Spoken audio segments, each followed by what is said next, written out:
Hi guys, welcome back to my vlog. So for today's video, pag-usapan natin ito si Honor X6B. At itry natin siya i-drop test kasi balita namin kasi tibay ito siya ni Honor X9B. So pwede bang bali-balita lang? Siyempre kailangan natin patunayan, kailangan natin itong i-drop test kung kasing tibay talaga siya ni Honor X9B. Let's go!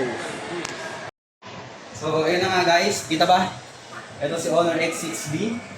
Try na natin siyang i-drop test kung matibay talaga siya at kasing tibay ba talaga siya talaga ng X9B. So first drop, and gumagana ya. Kitang-kita nyo naman, first drop. Drop test. First drop. Ayan, pakita natin guys sa screen. Buong-buo pa rin yan guys, walang kabasag-basag. Okay, second drop. Dalawang drop test natin yan, buo pa rin yan ha. 1, 2, 3. Ayan guys. Satisfied na ba kayo?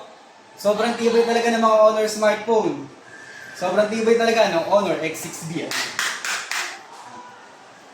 Buong-buo pa rin yan guys.